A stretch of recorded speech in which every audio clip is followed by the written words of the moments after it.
Okay, Assalamualaikum warahmatullahi wabarakatuh. Sebelum saya mulakan, boleh tak saya dapat respon daripada penonton? Boleh dengar ke saya? Boleh dengar? Okey, boleh dengar. Okey, terima kasih. Clear? Okey, so boleh nampak skrin? Sangat jelas. Okey, terima kasih. So kita tanpa membuang masa lagi, kita nak mulakan terus sesi perkongsian kita pada pagi ini. Assalamualaikum warahmatullahi wabarakatuh dan salam sejahtera kepada penonton-penonton semua.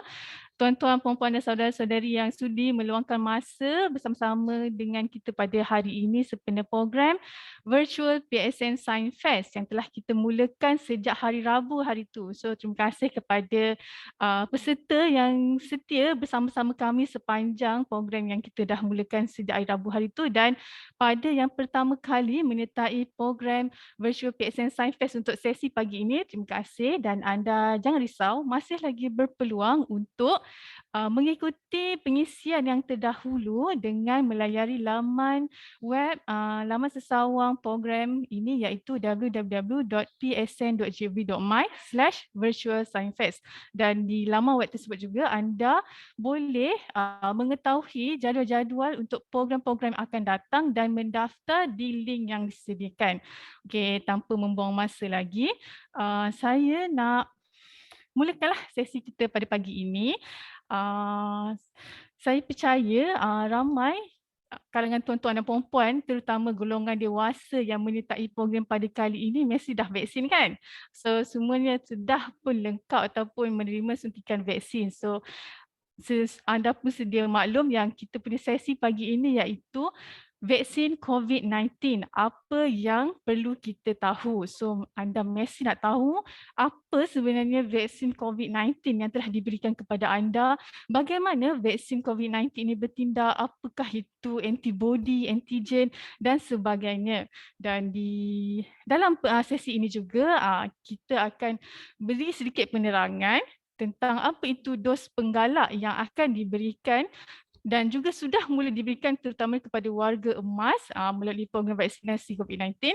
Dan sebelum kita nak mulakan sesi dan sebelum saya memperkenalkan speaker jemputan kita untuk bercakap tentang lebih lanjut mengenai vaksin COVID-19 ini, saya nak bawakan kepada anda sedikit video mengenai apa yang PSN bakal tawarkan kepada pengunjung Pusat Sains Negara bermula tahun hadapan. Ada sesuatu yang menarik yang kita nak tunjukkan dekat video ni. So nanti kita akan, anda boleh tengoklah dekat video ni. Untuk makluman tuan-tuan dan puan-puan, bermula tahun hadapan, PSN akan memperkenalkan satu modul pendidikan baharu yang mengenai topik COVID-19 dan vaksin. So anda boleh Azizul? Okay, boleh mainkan dan saksikan video ini dahulu.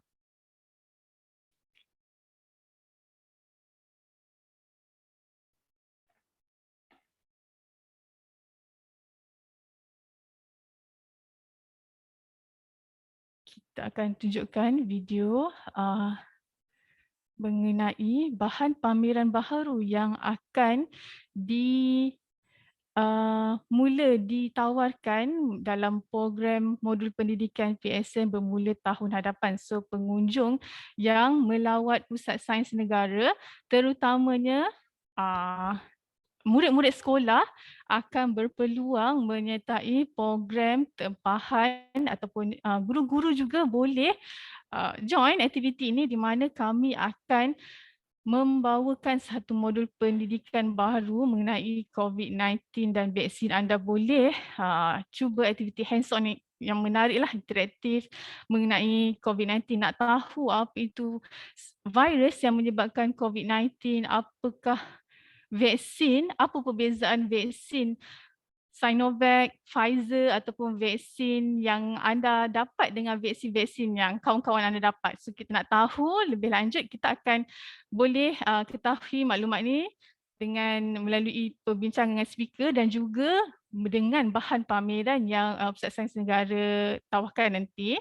So kita masih tunggu sekejap lah video.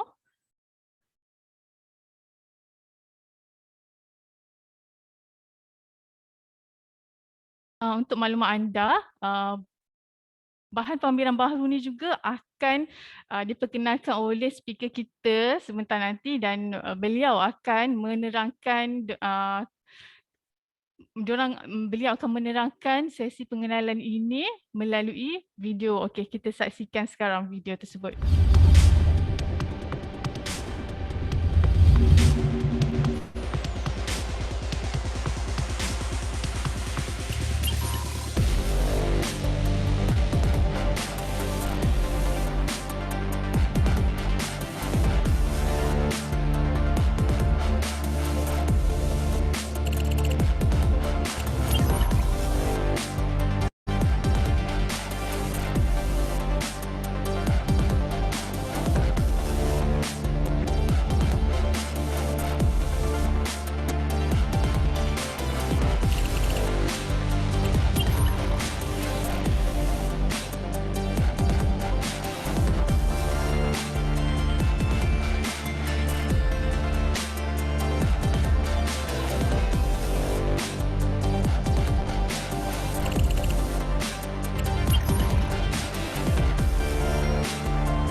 Menarik tak? Itu dia 8 bahan pameran baharu yang akan diperkenalkan untuk penghujung Pusat Sains Negara Bermula tahun hadapan.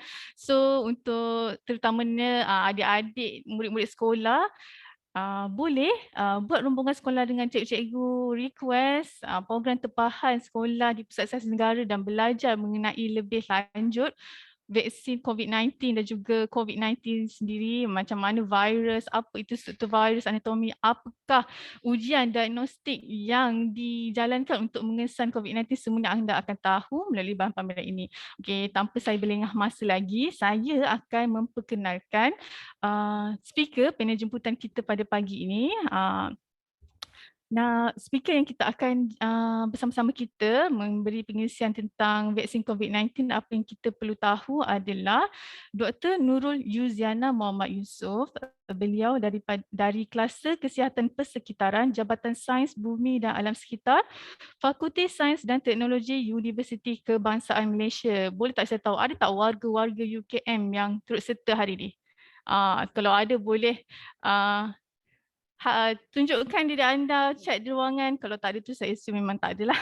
So panel jemputan kita Dr. Nurul Yuziana ni memang berpengalaman dalam, memang pakar lah dalam topik COVID-19 dan vaksin ni. Beliau aktif dalam geran penyelidikan mengenai COVID-19 dan vaksin, antaranya kalau saya boleh bacakan, Nanomaterials Based Genome Sensor (NanoGS) for improved detection method of SARS-CoV-2 RNA as rapid COVID-19 diagnosis strategy, dan satu lagi geran iaitu Screening and Isolation of B cells producing antibodies specific to SARS-CoV-2 from blood samples of recovered COVID-19 individuals.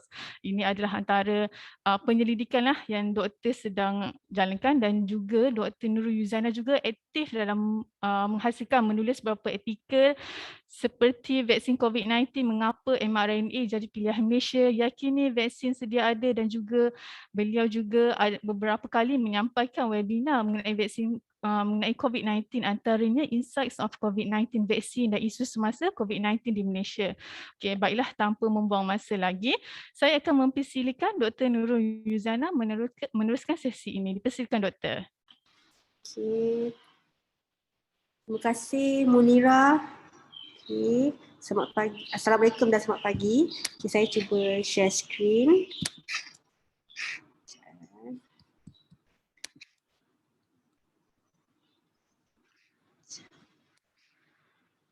Okay, nampak tak jelas? Nampak? Saya dapatkan maklum balas dari semua? Kita jelas tak?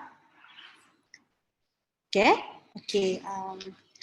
Assalamualaikum sekali lagi dan selamat pagi. Okay, jadi hari ini saya Dr. Nurul Yuzana, mahasiswa dari UKM akan sekali lagi akan berkongsi dengan anda semua berkenaan dengan vaksin COVID-19, khususnya yang kita gunakan di Malaysia lah.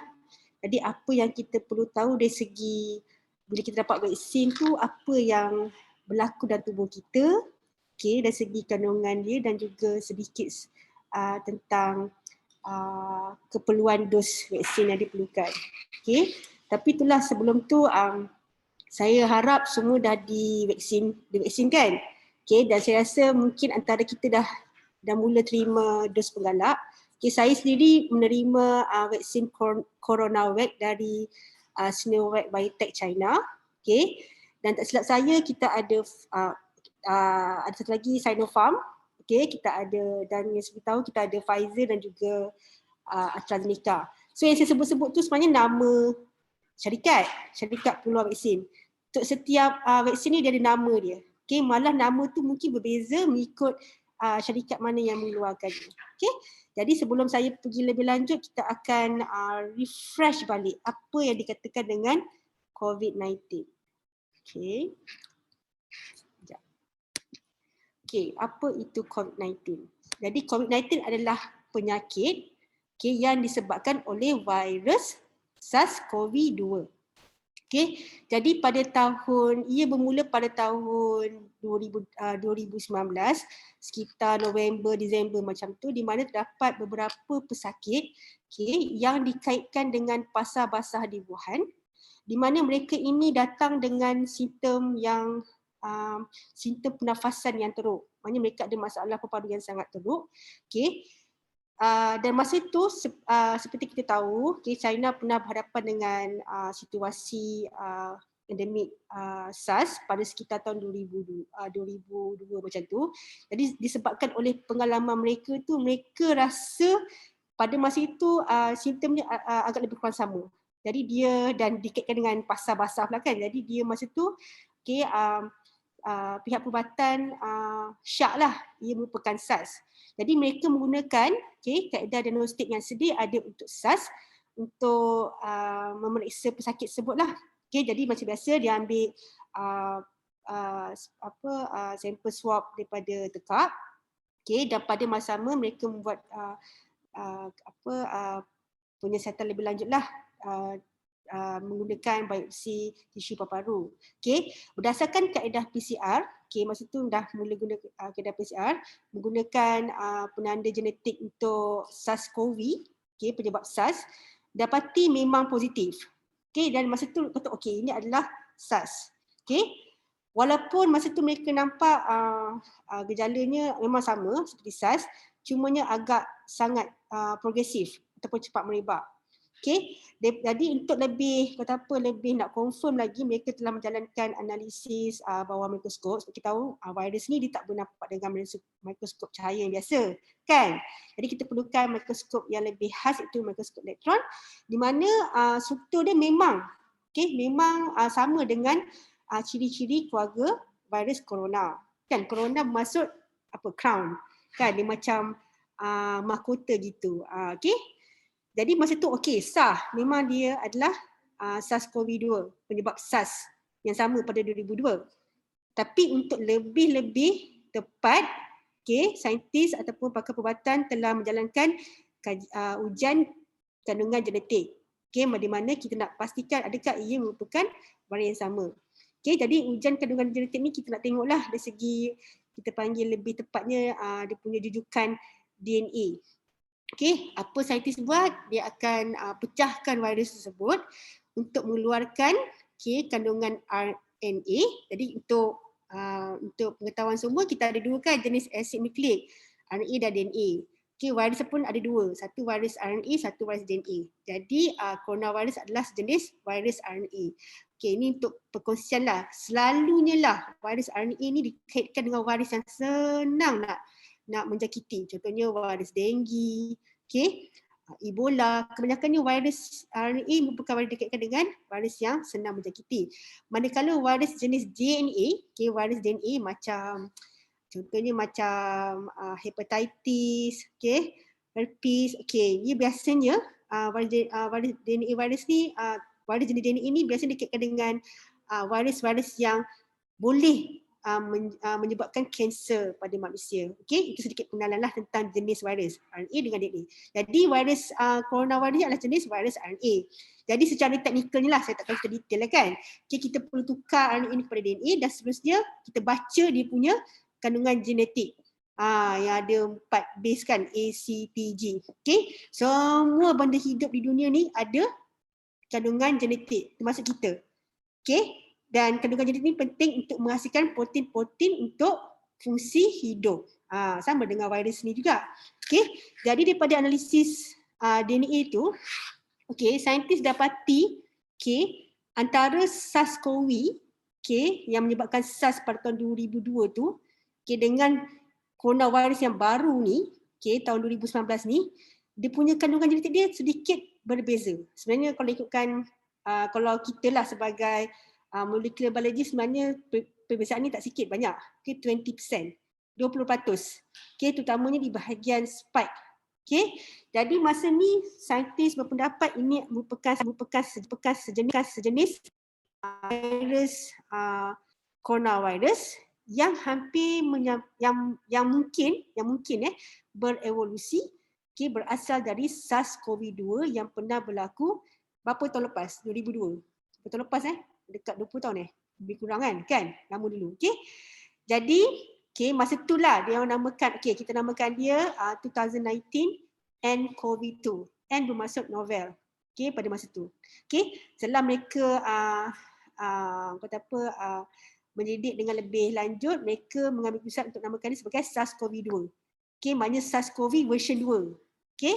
Boleh disimpulkan bahawasanya SARS-CoV-2 ni adalah adik-beradik lah kepada SARS-CoV yang pernah menjadi masalah kepada negara China sekitar 2002. Dan dia juga dikaitkan dengan sejenis satu lagi, kalau masih ingat lagi kan, sekitar 2012 kita ada satu lagi jenis coronavirus, virus MERS, MERS-CoV, yang masa tu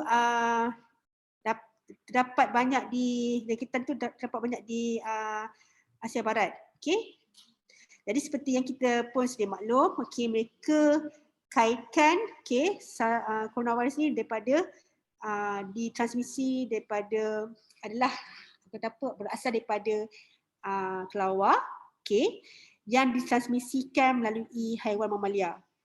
Macam MERS, setelah dilakukan penyiasatan, dapati MERS ni dia punya intermediate host dia adalah camel atau unta. Untuk SARS pun rasanya siret, sejenis musang. Tapi itulah untuk SARS-CoV-2 ni mereka masih menjalankan penyiasatan dengan lebih lanjut. Macam-macam lah, dia kata daripada tenggiling lah, daripada siret lah, tapi mesti mamalia. Jadi jika dilihat dari segi struktur, memang ketiga-tiga ni merupakan virus jenis corona berdasarkan struktur seakan-akan crown tu. Tapi yang membezakan dia selain daripada genetik adalah spike protein dia.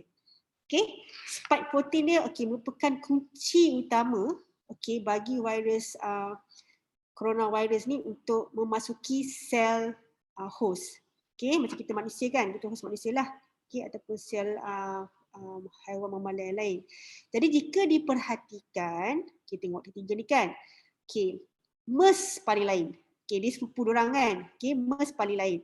Sebab dan dia juga dia punya reseptor sasaran pun adalah lain. Okey, reseptor DPP4. Okey, tapi dilihat adik-beradik diorang ni, SARS-CoV-2 dan SARS-CoV ni, okey, ia mensasarkan reseptor yang sama. Okey, iaitu reseptor ACE2. Okey, pada pembukaan sel. Okey, jadi dilihat pada struktur spike protein, didapati SARS-CoV ni berjaya mengalami evolusi di mana ia berjaya mengubah suai bentuk spike dia supaya lebih kuat, okey, mendekati reseptor ACE2 pada pembukaan sel. Sebab tu orang kata SARS-CoV-2 ni lebih lebih deadly lah, lebih membahaya sebab dia mempunyai ikatan yang kuat. Dekat gambar ni pun kita boleh nampak, okay, dekat SARS-CoV ni dia punya ikatan antara spike ni, okay, nampak macam ada sikit ruang lah orang kata kan. Okay, tapi bila kita lihat di SARS-CoV-2 ni nampak dia lebih tepat. Okay, ini menggambarkan, okay, ini adalah grafik yang menggambarkan betapa SARS-CoV-2 ni lebih kuat melekat pada reseptor ACE2. Okay.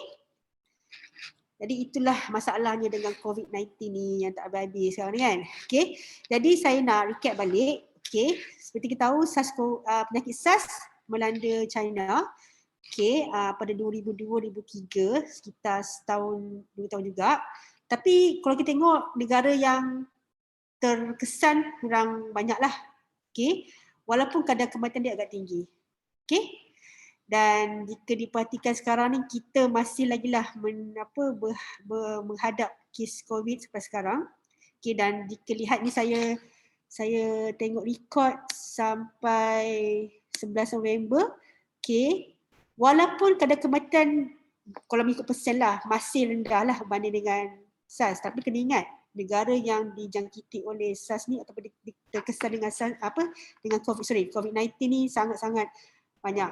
Okay. Okay, jadi yang membezakan dari segi kadar jangkitan ni, kenapa COVID-19 ni lebih teruk lah kan dari segi kadar populasi jangkitan dan kecepatan dia punya kadar kejangkitan ni adalah disebabkan oleh again dia punya pelekatan antara spike protein dengan reseptor tadi. Okay. Semasa penyakit SARS, okay, kita tengok dari segi struktur spike protein itu okay, melekat dengan ACE2, okay, tapi kurang bind. Jadi apabila seorang pesakit ataupun seorang ini tu menghirup udara yang mengandungi SARS-CoV, iaitu virus penyebab penyakit SARS ni, okay, maknanya virus tu kan bila masuk dalam kita paru-paru dia akan dia kurang melekat. Jadi dia perlu tunggu sampai betul-betul dah tersettle dalam paru baru dia ada peluang untuk melekat dengan sel-sel di paru. Okey, maksudnya dia lebih menjangkiti bahagian bawah paru. Okey, lower lung. Okey, jadi apabila dia berjaya menjangkiti sel-sel di kawasan lower lung tu, dia akan menyebabkan replikasi virus yang banyak dan seterusnya menyebabkan makin lama virus tu naik atas lah. Dia naik atas, dia mungkin keluar ke arah bronchus dan seterusnya akan mudah tersebar melalui batuk, bersin dan sebagainya ataupun melalui pernafasan dan percakapan. Okey, itu yang SARS lah. Okey, disebabkan oleh dia punya lekatan lagi kuat, macam bayangkan dia magnet yang kuat kan. Okey, bila seorang tu sedut udara yang mengandungi SARS-CoV-2 ni, okey, sebabkan dia lebih kuat, dia mudah nak melekat pada permukaan atas paru-paru. Bukan setakat bawah dan malah di bahagian atas. Sebab tu dia, bila dia dah ke atas, dia dah start replicate, dia akan mudah nak memasuki rongga bronchus. Yang seterusnya mudah nak tersebarlah melalui kita punya pernafasan. Especially kalau ada simptom-simptom batuk dan bersin. Nampak tak? Sebab tu untuk COVID-19 ni dia sangat cepatlah sebabkan oleh kita dikatakan sebabkan dia dah berjaya berevolusi dari segi pelekatan antara dia punya kunci masuk sel tu. Right. Okay, jadi ini adalah struktur genetik RNA SARS-CoV-2. Okay, kat belakang saya nampak tak? Ni dia. Okay, model gegasi. Okay, SARS-CoV-2. Nanti adik-adik ataupun tuan-tuan boleh datang untuk lihat sendiri. Jadi kat sini kita boleh berinteraksi tau dengan model ni untuk cabut. Okay, jadi saya pegang ni spike protein. Ni yang punca kepada kemasukan virus dalam sel. Okay, kita ada membran protein. Okay, dan dalam ni of course kita ada dia punya kandungan RNA lah. Okay, alright. So jika dilihat dari segi kandungan genetik ni, seperti kita tahu kandungan genetik ni menentukan fungsi biologi satu benda hidup. Jadi untuk virus sendiri, virus ni kan saya nak warning lah, dia bukannya benda hidup. Dia tak boleh bergerak sendiri, dia tak boleh mengalami proses penghasilkan tenaga sebagainya. Dia hanyalah partikel. Sebab tu virus ni dikategorikan sebagai partikel. Dibawa je kandungan genetik tu, tapi bila ada peluang melekat, dia akan membolehkan kandungan itu masuk dalam sel, dan sebenarnya sel tu yang akan menghidupkan dia. Nampak tak betapa magicnya virus ni? Dia benda paling kecil, sekecil-kecil zarah kan, tapi dia punya kesan dia sangat powerful. Itu yang memeningkan kepala sebab dia sangat kecil dan bukan benda hidup pun, tapi dia sangat memberi kesan kepada kita. Jadi kita lihat setiap kawasan genetik dalam kandungan RNA ni akan menghasilkan protein-protein tertentulah untuk virus ni berfungsi. Dia manipulator, dia gunakan sel hidup untuk dia hidup. Macam mana tu? Jadi kalau kita tengok sini pada ni saya nak tunjuk ni yang penting ni. Saya warnakan oranye di sini.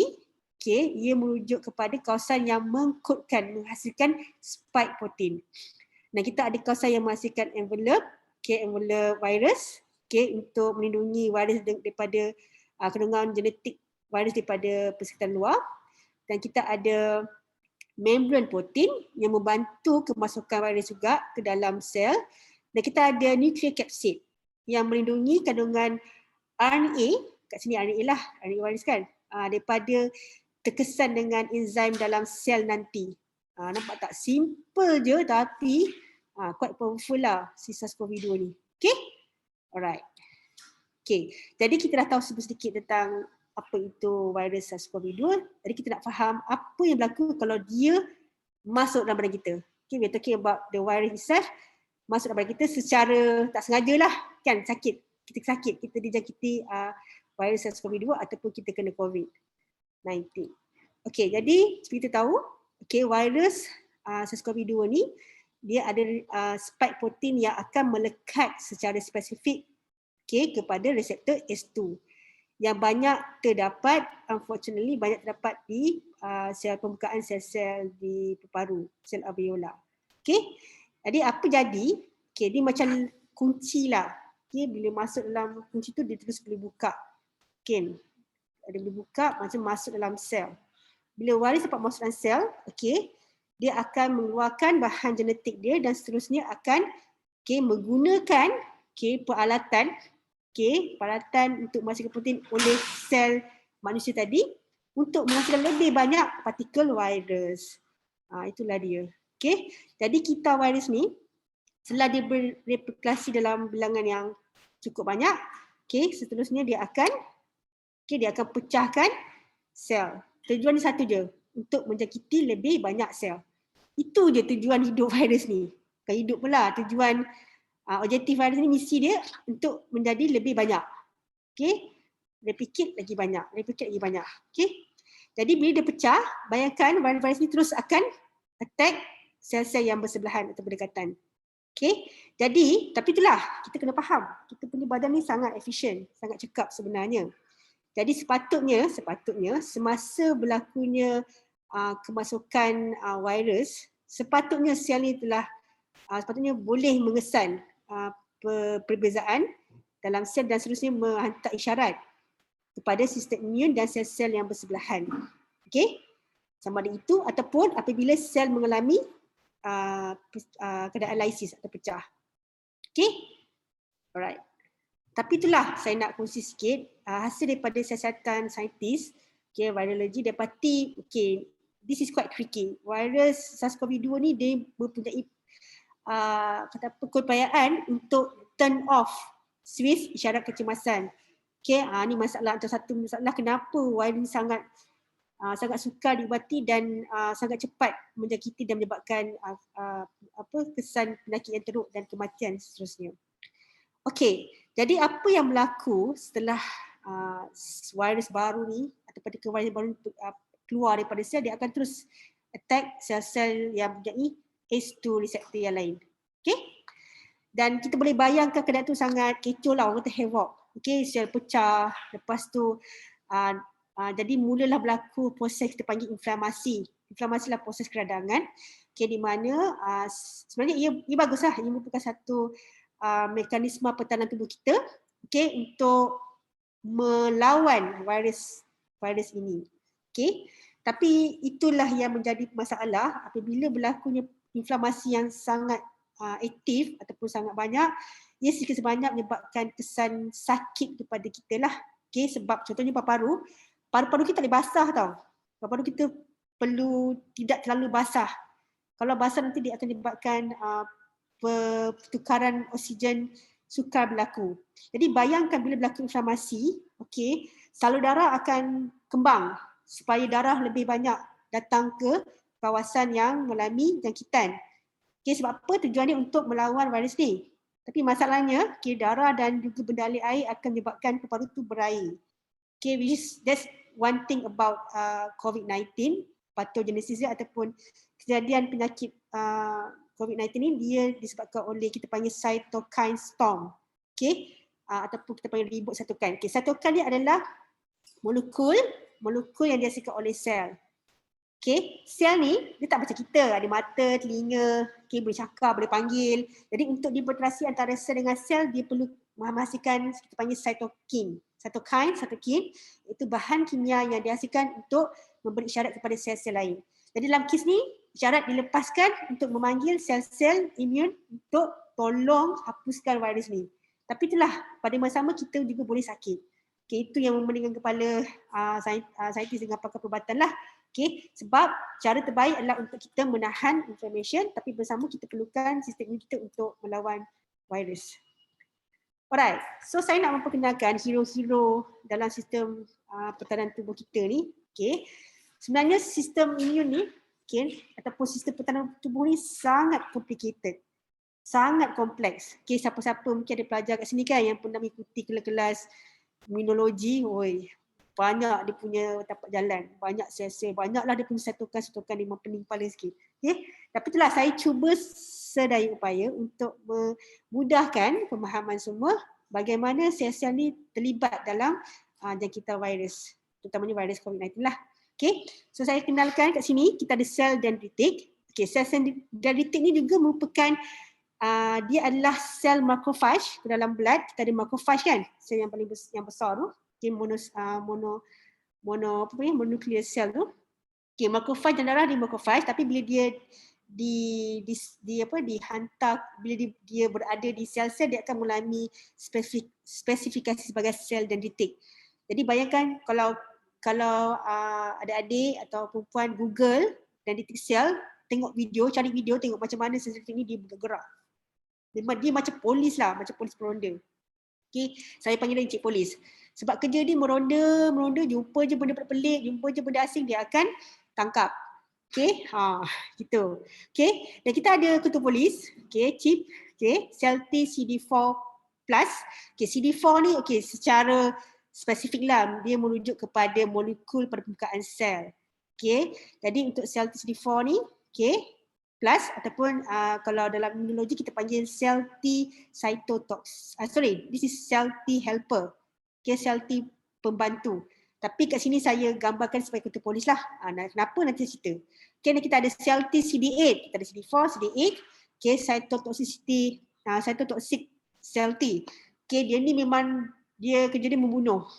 Sudah. Okay, dan kita ada sel B. Okay, sel B ni, B cell, merupakan penghasil antibody. Jadi sebenarnya kata apa, hero yang sebenarnya adalah sel B lah. Semua hero tapi ini yang menghasilkan immunity terhadap tubuh kita. Sebab dia adalah sel yang menghasilkan antibody. Okay. Jadi kat sini kita panggil dia SK commander sebab dia terus ada senjata untuk serang virus secara spesifik. Okay. Jadi kita bayangkan apa berlaku bila virus SARS-CoV-2 ni masuk dalam kita punya tubuh.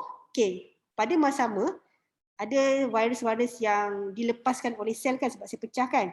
Okay, bersama maknanya prosedur kita tu berlaku secara kata apa berterusan. Jadi jika partikel virus berada dalam darah, okay, sepatutnya sel dendritik ni, Encik Polis kita ni dapat jumpa lah. Okay, sebab dia sentiasa berada dalam kita punya persekitaran sel dan darah lah. Okay, jadi patutnya sel dendritik dapat detect, okay, this is something foreign, benda asing, bukan badan, dia akan buat apa? Dia akan ambil virus, dia akan tangkap virus ni, okay, dan dimakan, okay, melalui proses fagositosis. Okay, itu memang dia punya kata apa mekanisme lah. Okay, jadi sel dendritik ni sama ada dia adalah sel yang sedia ada beredar dalam kita punya kawasan tu ataupun sel-sel dendritik yang dipanggil oleh isyarat tadi. Okay? Jadi bayangkan banyaklah sel-sel makrofag akan berada di situ. Jadi sepatutnya secara efisiennya dia akan ambil virus tersebut dan makan. Okay, makan tu erti kata taklah makan sampai kenyang. Okay, dia ada proses dia di mana dia akan mencernakan protein-protein virus ni, okay, kepada kita panggil antigen ataupun kita merujuk kepada struktur-struktur peptid yang lebih kecil lah di cara kita punya macrophage proses, okay, patogen kepada antigen.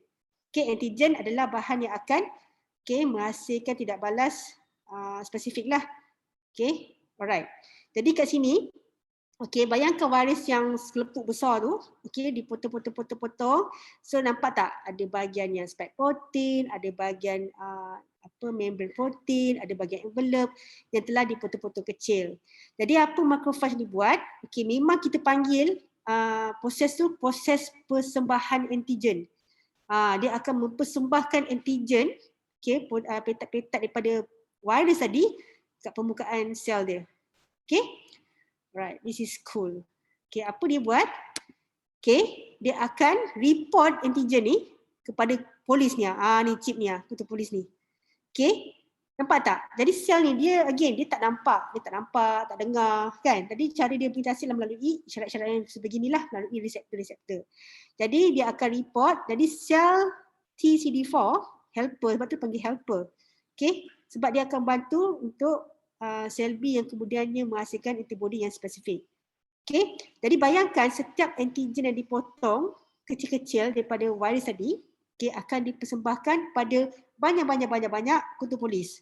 Okay, cawangan polis. Okay, jadi nanti setiap antigen yang berbeza ni, setiapnya akan diproses, okay, supaya ia dapat memberitahu kepada sel T1 toksik ni untuk pergi serang sel yang telah dijangkiti virus ni. Okay, dan pada yang sama, okay, ketua polis sel TCD4 juga akan menghantar isyarat kepada sel imun. Naif ni maksudnya dia innocent lah, macam dia dalam arti kata imunologi, sel B naif ni maknanya dia masih belum mengalami apa-apa perubahan genetik untuk dispesifik kepada mana-mana antibody.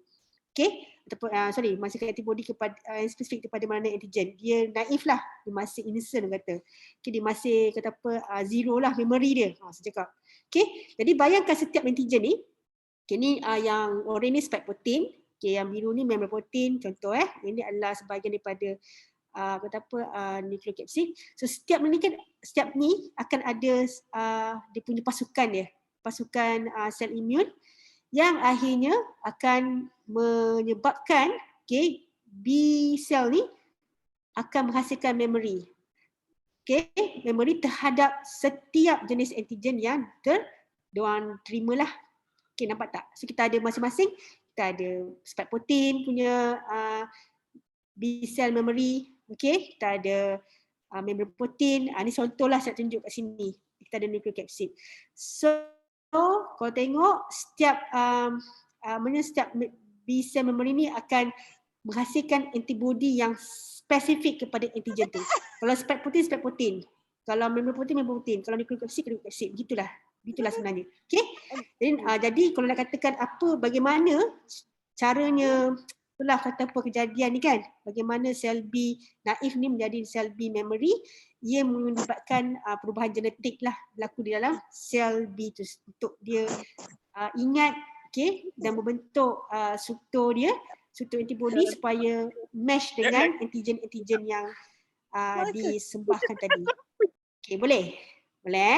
Alright. Okay, jadi bayangkan kita dah ada dah sel-sel memory B, okay, sel-sel B memory yang ada memory terhadap antigen-antigen tersebut. Okay, kita cakap pasal COVID-19 lah kat sini. Okay, jadi sel-sel ni akan terus menghasilkan antibody yang spesifik.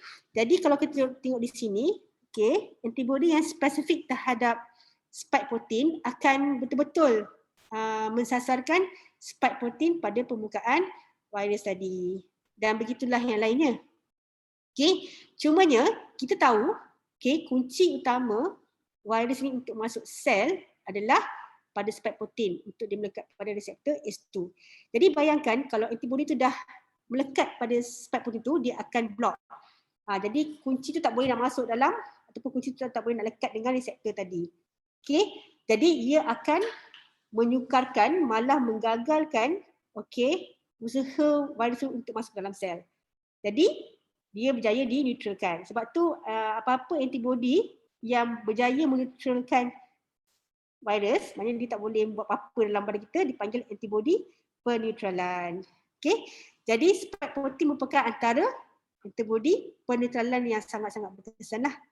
Okay, boleh. Okay, tapi bayangkan untuk nucleic acid, okay, nucleic acid apa masalah dia? Masalahnya dia mensasarkan protein nucleic acid dalam partikel virus. Jadi ia tidak terdedah. Jadi dia tak boleh bind pun. Jadi boleh dikatakan nucleic acid ni dia tak ada fungsi sangatlah, okay, dalam meneutralkan virus ni. Okay, how about membrane protein? Okay, not bad. Dia masih boleh melekat pada permukaan membrane protein, membrane virus tadi. Okay? Tapi yang paling kita hargailah adalah antibody terhadap spike protein sebab dia betul-betul block kunci virus sel 2 untuk melekat pada reseptor ACE2 dan seterusnya menghalang kemasukan virus ke dalam sel. Okey? Jadi bayangkan, okay, kata kita dah sembuh daripada penyakit COVID kan? Okay. Jadi kita dah ada memory pesakit COVID-19, okay, which is memang part of sebab saya terlibat dengan projek antibody bekas pesakit COVID-19, memang kita melihat aras antibody selepas mereka dijangkiti COVID-19 lah, mengikut selama masa tertentu. Okay, memang dipati mereka mempunyai aras antibody yang sangat tinggi, okay, terhadap SARS-CoV-2. Okay. Terutamanya antibody peneutralan. Okay, kesimpulannya orang yang pernah kena COVID, insya-Allah dia ada imuniti terhadap virus yang sama. Dengan syarat virus itu tak termutasi dengan teruk lah. Dia masih virus yang mempunyai struktur yang sama. Okay, jadi orang yang kena COVID ataupun yang pernah kena COVID ataupun bekas pesakit COVID-19 juga mempunyai imuniti. Okay, imuniti ataupun pertahanan terhadap virus SARS-CoV-2. Maknanya kalau virus datang balik, serang balik, sepatutnya sel B ni akan diarahkan, akan dikejutkan semula untuk mengecam virus ni dan seterusnya menghasilkan antibody yang spesifik terhadap virus tersebut. Okay, jadi ia boleh mengurangkan, tak semestinya menghalang terus. Kenapa saya cakap tak semestinya menghalang terus? Kita masih boleh virus tu, sebab virus ni nampak tak? Dia jumpa je sel, ada je reseptor, dia boleh masuk dalam sel. Once masuk dalam sel, antibody tak boleh detect sebab antibody dalam darah. Okay? Jadi itu yang jadi masalah. Maknanya virus masih boleh menjangkiti. Okay? Cumanya kita dah ada sel B memory yang perlu diaktifkan semula untuk mengecam semula virus ni dan menghasilkan antibody. Jadi dia mengambil sedikit masa lah. Okay. Tapi itu yang menjadi satu juga cabaran lah kepada vaksin sebab ada laporan mengatakan memang ada orang yang dah vaksin masih mengalami sakit. Tapi sepatutnya ia kurang kurang teruk dan ia sama ada semua teruk ataupun langsung boleh sedar cepatlah disebabkan oleh adanya antibody yang sedia ada. Okay. Kecuali kalau varian baru yang terlampau berbezalah menyebabkan antibody ni tak dapat kenal. Sebab antibody dia cam secara spesifik kepada protein virus.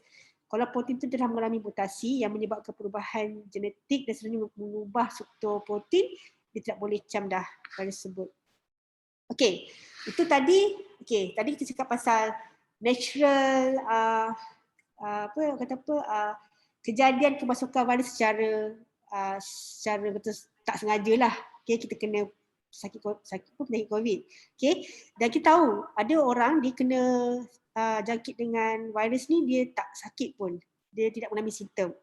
Okay, ada orang sakit teruk, ada orang boleh meninggal. Jadi sebenarnya ia sangat bergantung kepada tahap imuniti seseorang itu. Okay, dan ia juga sangat, imuniti ni memang berdekatkan dengan genetik juga. Okay, lain-lain genetik ada kapasiti melawan penyakit berbeza. Okay. Doktor, sebelum topik seterusnya kan ada soalan di ruangan chat daripada Hasmeri Ma'aruf.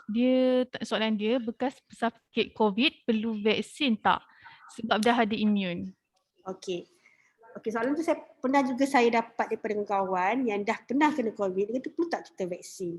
Okey, jawapannya kalau ambil pun tak apa, kalau tak perlu pun tak apa. Maknanya kalau ikutkanlah, kita sudah ada, again, kalau perhatikan apa yang saya explain tadi, kita dah ada imuniti. Cumanya kita tak tahu. Okay, sebab kita berbeza-beza.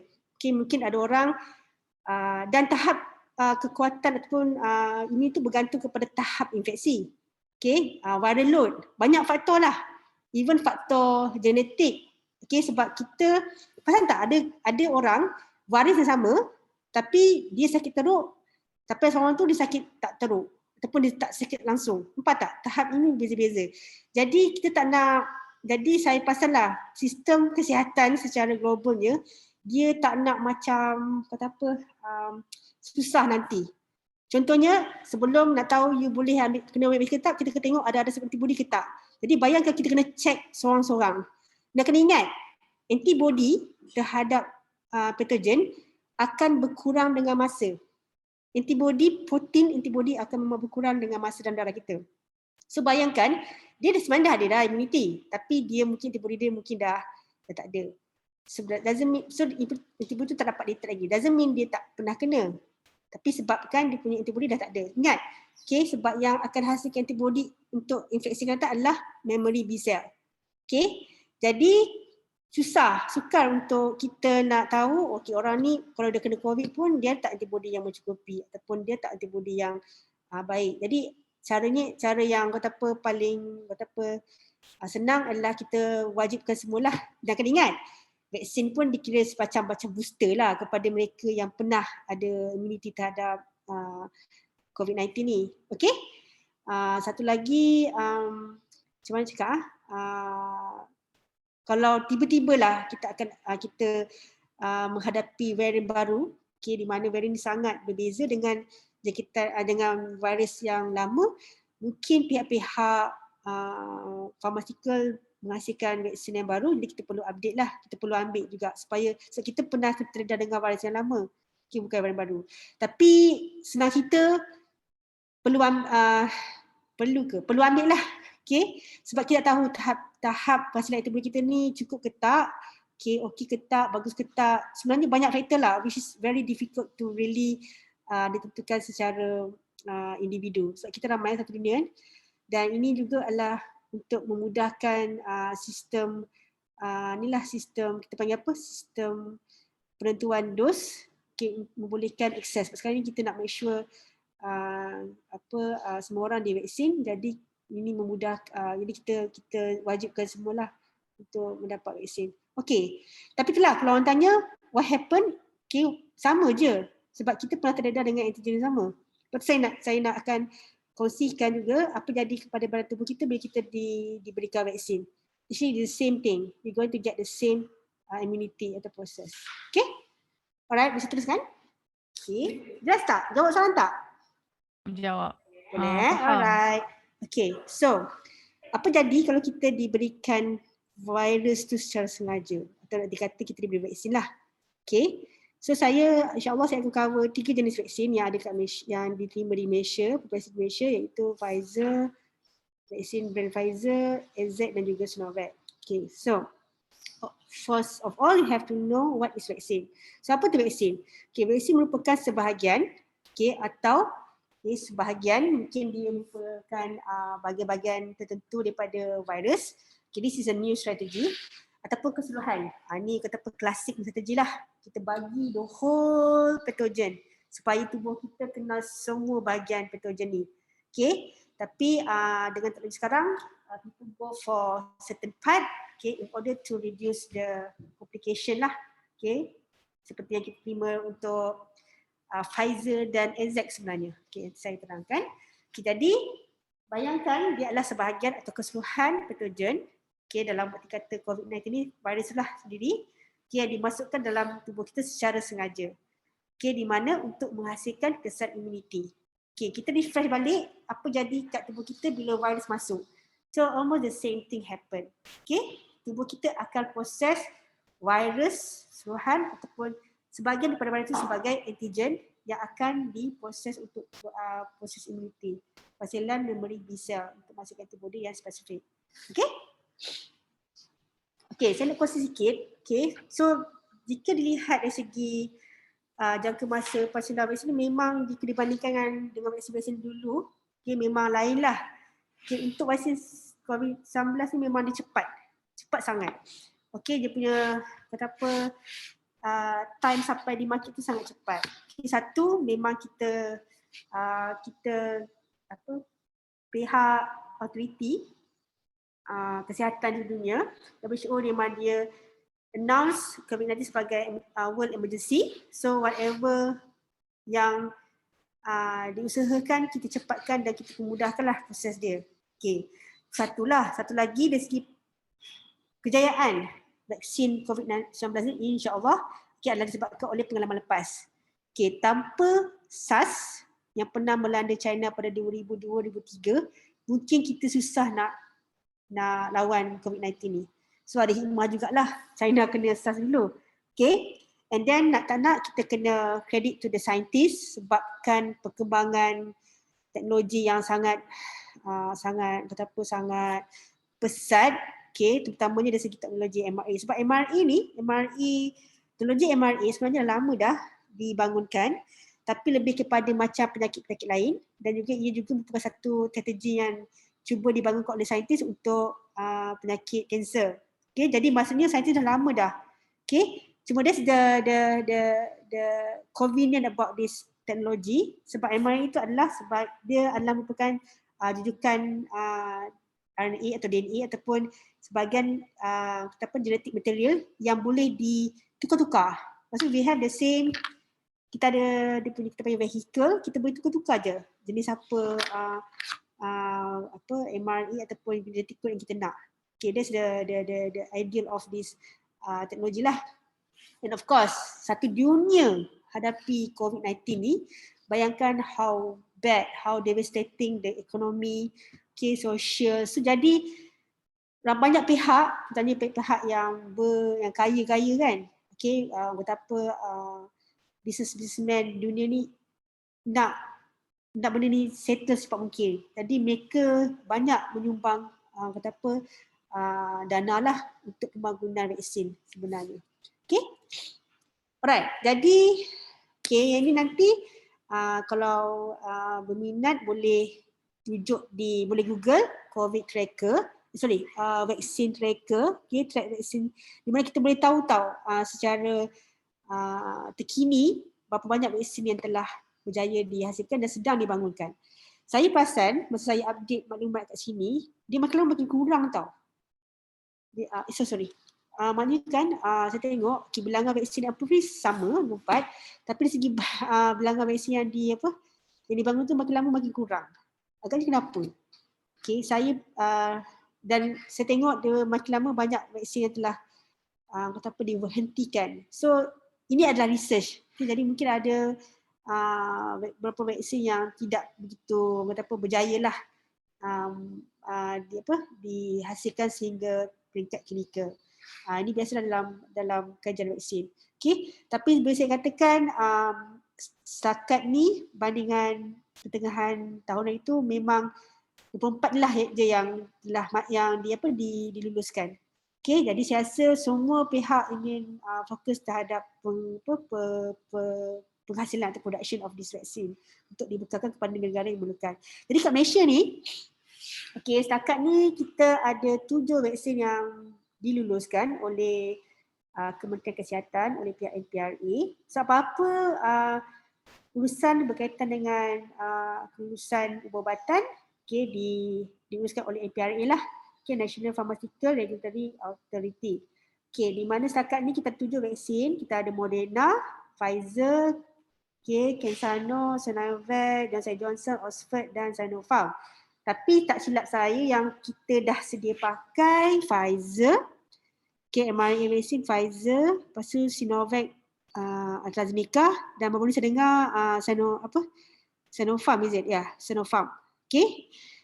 Okay. So kita tahu Pfizer merupakan RNA vaksin, jenis vaksin jenis RNA, dan kita ada Sinovac, itu nama company, nama vaksin ni CoronaVac, yang merupakan vaksin jenis virus yang tak aktif, dan kita ada AstraZeneca, okay, yang menghasilkan vaksin jenis viral vector. Okay. Alright, so daripada saya punya ni juga, saya dapati kita ada 2 jenis vaksin yang dalam kajian klinikal. So apa beza dia? Okay, maksudnya 7 vaksin yang telah sedia diluluskan ni tidak dilakukan kajian klinikal di Malaysia, cumanya NPRA dia buat keputusan atas dasar ataupun berdasarkan laporan kajian klinikal yang telah dilakukan oleh negara-negara lain. Okay, itu beza dia. Cumanya yang kedua ni memang Malaysia terlibatlah untuk menjalankan atau menguji vaksin ini di kalangan populasi Malaysia sendiri. Itu beza dia. Okay, soalan tak? Tak ada. Sama-sama Okay, jadi ini adalah jenis-jenis secara detail lah dari segi mekanisme, okay, jenis-jenis vaksin yang ada. So kita ada vaksin virus, okay, sama ada dilemahkan atau diinaktifkan. Dilemahkan ni maksudnya dia masih hidup tapi dia kurang berupaya. Okay, caranya ialah contohnya kalau kita ada virus jenis yang infect atau menjangkiti mamalia, kita lemahkan dia dengan gunakan perumah yang lain. Contohnya ayam. Ayam adalah burung kan, lain dengan mamalia kan, jadi dia akan menyebabkan virus itu sedikit lemah. Okay, jadi kita ada vaksin untuk virus COVID-19 ni yang dibangunkan, okay, tapi sedang dalam saya tahu apa jadi oleh company antara India dengan US, masih dalam penyelidikan. Dan kita ada vaksin virus yang diinaktifkan. Maksudnya dia terus menyebabkan ia hilang upaya. Okay, saya nak jelaskan. Okay, virus ni dia kekuatan dia terletak, keupayaan dia terletak pada genetik tau. Kan masa dalam saya punya penjelasan tadi, virus memerlukan bahan genetik untuk dia berfungsi secara biologi. Okay, tanpa dia hanyalah bekas kosong lah macam ni. Okay, dia tak boleh aktif. Jadi dia memerlukan bahan genetik lah untuk berada dalam dia punya partikel. Okay, jadi kalau dia partikel tu partikel tu masih ada, tapi kandungan genetik dia diaktifkan, dia masih boleh digunakan sebagai vaksin. Sebab untuk proses immunity kita perlu virus tu, spike dia, membran dia, envelope dia sebagainya. Okay, right. Dan seperti kita tahu Sinovac lah yang buat vaksin virus yang tak aktif. Kemudian kita ada vaksin jenis vector virus. Okay, dia merujuk kepada bahagian virus, genetik virus, okay, yang dimasukkan dalam partikel virus yang lain. Okay, contohnya macam AstraZeneca digunakan adenovirus. Okay, tapi kandungan genetik dia dikeluarkan, digantikan dengan kandungan genetik ke dalam kes ni sebahagian daripada virus COVID-19 lah, versus COVID-2. Okay, senang cakap dia jadikan sebagai kata pembawa lah kepada bahan genetik virus yang kita nak sasarkan tadi. Kemudian kita ada vaksin protein, okay, saya takkan go detail on that. And then kita ada vaksin acid nucleic. Ni yang kata apa, yang famous lah untuk COVID-19. Okay, yang dikeluarkan oleh dua company utama lah, Pfizer dan juga Moderna. Okay, Moderna from Jerman, Pfizer from US. So dia merupakan strategi di mana dia hanya menggunakan kawasan genetik tertentu je. Dekat sini spike protein lah. Okay, yang dibungkus dalam kita panggil nanolipid particle. Okay, sebenarnya kalau kau tengok vaksin vektor virus dengan vaksin AstraZeneca lebih kurang sama sebenarnya. Okay, kandungan dia. Okay, macam vaksin AstraZeneca dalam ni pun ada kawasan yang mengkodkan spike protein sahaja. Okay, tapi dia diletakkan di dalam plasmid, istilah plasmid lah, selagi besar dan dibungkus dalam virus. Tapi kalau untuk mRNA vaksin oleh Pfizer atau Moderna, dia lebih spesifik pada mRNA itu saja, yang dibungkus dalam lemak, okay, ataupun lipid. Okay, jadi saya akan pergi satu-satu. Okay, first Pfizer. Okay, Pfizer adalah, okay, nama dia BNT. Okay, Pfizer again adalah syarikat yang mengeluarkan vaksin tersebut. Nama vaksin dia BNT 16-2B2. Okay, alright. So seperti tahu Pfizer, okay, terdiri daripada kawasan, okay, maknanya jujukan genetik atau kawasan genetik yang hanya mengkodkan spike protein daripada SARS-CoV-2. Okay, alright. Maknanya bukan keseluruhan, just the spike protein punya genetic code. Okay, alright. Yang kemudiannya dibungkus ke dalam lapisan lemak lipid ataupun nano lipid particle. Alright. Dan untuk pengetahuan semua, nanolipid particle ni dia punya formulasinya diformulasikan supaya ia menyamai dengan kita punya sel manusia punya membran sel. Maknanya lapisan luar sel tu, lipid layer dia kan, okay, hampir menyamai dengan lipid layer yang digunakan untuk membungkus mRNA spike protein yang dikeluarkan oleh Pfizer ni atau Moderna.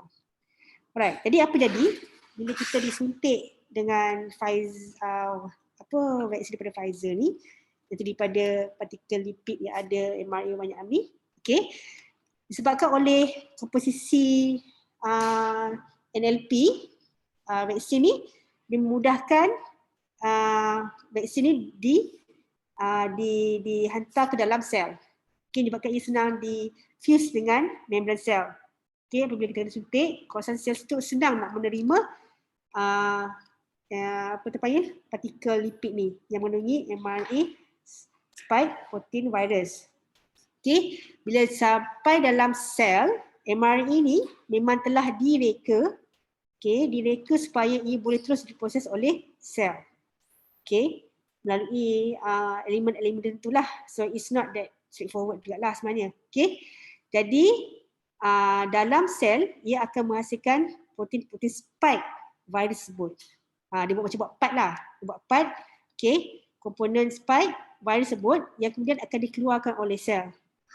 Okay, jadi bila keluar daripada sel, spike protein ni of course dia akan dicam oleh makrofage, polis kita tadi, ataupun makrofage pula, dendritic cell, okay, encik polis kita ni sebagai benda asing. Jadi dia akan ambil, dia makan, okay, dia akan proses, okay, dilaporkan kepada ketua polis, okay, sel T CD4 yang kemudiannya akan mengarahkan, okay, sel imun sel B, okay, untuk menghasilkan antibody yang spesifik terhadap spike protein. Yang seterusnya akan disimpan memorinya supaya akan datang kita boleh kenal pasti antigen dan menghasilkan antibody yang sama. Okay? Alright. Senang kan? Okay, jadi bila ada virus yang sebenar datang, infect kita, okay, kita ada memory B cell, okay, yang sedia ada memori yang boleh kenal pasti antigen seperti ini, terus menghasilkan antibody yang akan bind kepada spike protein virus tersebut. Dan ini akan menyebabkan virus terhalang daripada memasuki sel. Itu function spike protein, okay, daripada vaksin jenis mRNA oleh Pfizer. Alright, so how about CoronaVac oleh Sinovac Biotech, okay, yang merupakan vaksin jenis virus yang tak aktif. Okay, jadi bayangkan, okay, ini adalah virus SARS-CoV-2. Kita nampak tak dalamnya ada berbenang DNA yang saya warnakan tu macam dia aktif lah. Okay, apa diorang buat, diorang akan aktifkan, okay, menggunakan bahan kimia seperti formaldehyde, okay, di mana bahan genetik ni tidak boleh lagi berfungsi. Okay, dia just sekadar berbenang DNA yang tak ada function lah. Okay, jadi nampak tak, struktur virus masih utuh, masih kekal, okay, di mana struktur protein di mana ia boleh bila masuk dalam tubuh kita dia akan dicam sebagai partikel virus yang kemudiannya akan diproses lah. Okay, macam darjah ni, again, okay, kita nampak kandungan genetik RNA dia akan diaktifkan menggunakan bahan kimia, okay, di mana apabila disuntik, okay, katakanlah kalau partikel virus ni boleh melekat dan masuk pun, dia tidak boleh mengalami replikasi sebab bahan genetik tidak aktif. Nampak tak? Andai katalah kalau dia masuk, sebenarnya susah nak masuk sebab dia dah memang tak tahu lah, saya tak boleh masuk ke dalam sel. Okay, apa yang berlaku, makrofage dan juga sel dendritik akan jumpa partikel-partikel virus ni dan terus proses lah. Tapi itulah sebab dia the whole virus, so dia akan dipotongkan kepada part-part yang kecil. Okay, maknanya part-part dia akan lebih banyak sebabkan ia akan merangkumi keseluruhan struktur virus. Nampak tak dia sama macam mana? Sama macam kita kena virus tu secara semua jadi. Okay, maknanya kita akan dapat antibody, okay, untuk semua jenis part virus tersebut. Okay. Okay, jadi sama juga tadi berlaku interaksi antara sel-sel CD4, sel B, okay. Dan bila ada virus yang sebenar datang, okay, dia boleh cam, okay, antigen daripada virus ni terus menghasilkan antibody yang spesifik untuk jenis-jenis antigen yang adalah untuk the whole virus. Nampak tak? Dia macam kita kena virus yang sebenar. Alright, ChAdOx1 oleh AstraZeneca. So it's a vaksin jenis vector virus. So vector ni kita panggil pembawa. So nampak tak? Okay, dalam dia adalah bahan genetik untuk spike protein je. Okay. Okay, tapi dalam bentuk plasmid, double stranded DNA. Okay, ni kalau soalan nak tanya student ke apa beza antara vaksin jenis ni dengan ni. Okay, yang ni hanya memang betul persamaan dia adalah dua-dua membawa kawasan yang mengikutkan spike protein sahaja. Tapi ini dalam bentuk RNA, mRNA, ini dalam bentuk DNA. Okay, bentuk plasmid. Okay, tapi hanya boleh mengikutkan spike protein saja. Lagi ini dalam lapisan lemak, dalam partikel lemak, ini dalam virus. Pembawa dia adalah virus adenovirus. Okay, alright. So adenovirus ni asalnya pada chimpanzee. Tu yang kontroversi kan sebab alamak ada pula menyebabkan sel monyet pula. Sebab memang untuk kita upscale adenovirus, memang pihak syarikat biopharmaceutical menggunakan sel viro. Sel viro adalah sel monyet untuk memperbanyakkan partikel virus ni. Okay, sebab virus dia memerlukan sel host yang sesuai lah untuk dia berreplikasi. Okay, jadi sama juga, okay. So kalau katakan dia, okay, satu kita nak faham lah adenovirus ni mungkin dia susah nak melekat dengan sel kita. Sebab dia kurang sesuai dengan sel host manusia, dia lebih suka nak melekat dengan atau berinteraksi dengan sel host monyet. Jadi sepatutnya dia tak berinteraksi dengan sel lah. Cumanya kita punya tubuh masih akan sorry. Dia boleh berinteraksi dengan sel kita, sel mamalia, di mana bahan genetik tu akan dimasukkan ke dalam perumah. Cumanya ini bukannya bahan genetik daripada virus. Ini adalah bahan genetik DNA plasmid yang mengandungi kawasan yang mengkodkan spike protein SARS-CoV-2. Nampak tak dia macam mRNA vaksin, cumanya dia adalah bahan genetik DNA yang di mana akan menghasilkan juga spike protein sama dengan mRNA vaksin yang bila dikeluar dia akan diambil oleh sel dendritik. Sel dendritik yang diproses kepada sel T4 untuk menghasilkan memori di dalam sel B terhadap spike vaksin sahaja. Jadi pada infection yang akan datang, infection yang disebabkan oleh virus sebenar, sel B memori akan menghasilkan antibody terhadap spike protein sahaja. Sama juga seperti vaksin oleh Pfizer. Berbeza dengan vaksin daripada Sinovac. Jadi apa saya nak tunjuk kat sini, antara ketiga-tiga jenis vaksin ni, jika dilihat, kita recap balik, vaksin RNA daripada Pfizer sepatutnya menghasilkan antibody yang spesifik kepada spike protein.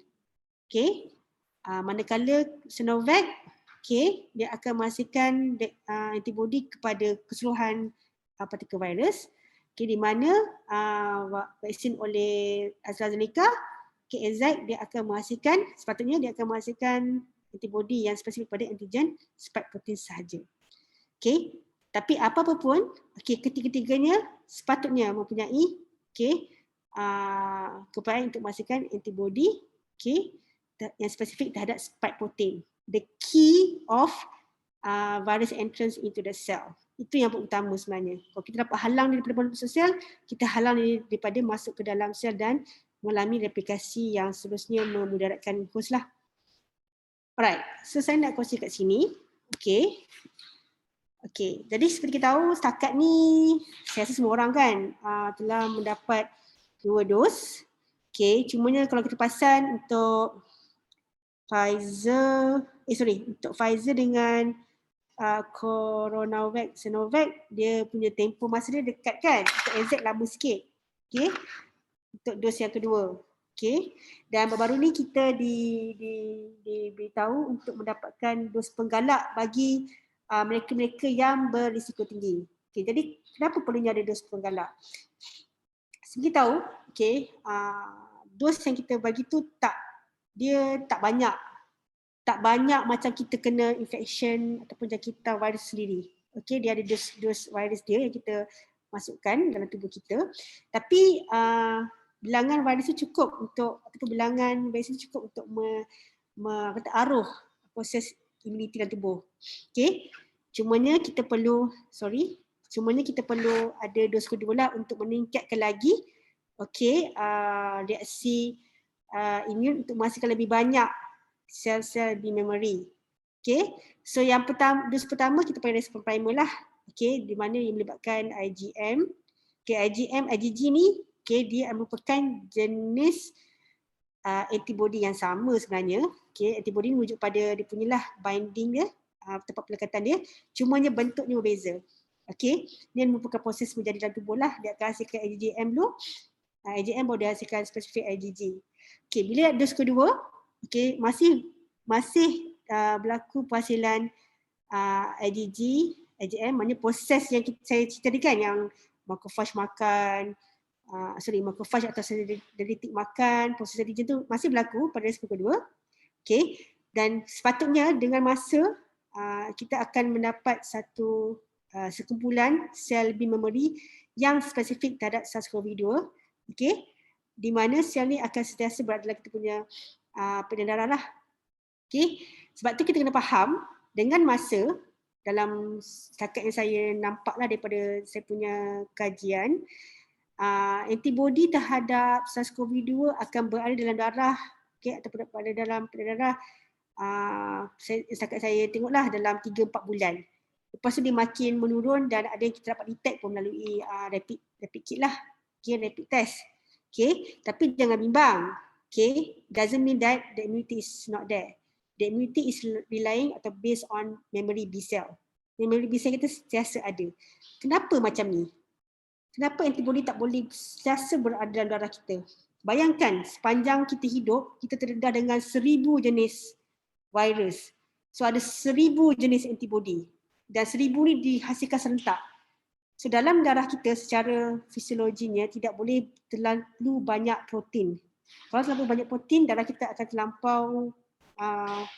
terlampau pekat. Bila pekat dia akan mungkin boleh tersumbat. Okay, itu memang kata apa fisiologi of the blood. So kita tak boleh ada terlalu banyak benda yang larut dalam darah kita. Sebab tu dia ada tempoh dia. Okay, dia akan ada bila infection sedang aktif. Okay, dengan masa dia akan berkurang. Tapi bila datang balik, tiba-tiba virus datang balik ataupun kalau orang pernah kena, dia kena infect balik lah. Ataupun kalau orang yang tak pernah kena tapi kena dapat vaksin, dia terdedah dengan virus yang betul, automatik sepatutnya sel B memory dia akan diaruh, di switch on untuk menghasilkan antibody IgG, okay, yang sama dengan virus yang kita pernah terdedah dulu. Okay? Jadi kenapa kena ada dos penggalak yang disarankan untuk golongan-golongan tertentu? Okay, nampak tak? Bila kita ada memory, kita perlu switch on dia. Kita perlu kejutkan dia, kita perlu kita perlu induce, arahkan. Okay, jadi mungkin masa sikit. Okay, jadi untuk lebih selamat ataupun dalam keadaan yang pandemik masih aktif, okay, sebab ingat walaupun kita dah ada vaksin, kita ada immunity, virus masih ada peluang untuk masuk sel. Sebab dia once dia melekat, dia masuk. Dia masuk, dia tak boleh di-detect by the antibody dalam darah. Okay, jadi infeksi tu masih boleh berlaku dekat sel lah. Jadi untuk dalam keadaan yang sekarang ni agak genting kan, lebih selamat, okay, kita nak pastikan antibody sentiasa ada. Jadi bila kita tambah dos, okay, dos kita beri booster ataupun penggalak, dia akan menyebabkan rangsangan terhadap memory B cell tadi. Dia akan menghasilkan antibody lah. Okay. Jadi kalau ada virus datang, dia terus dah ada antibody dalam darah.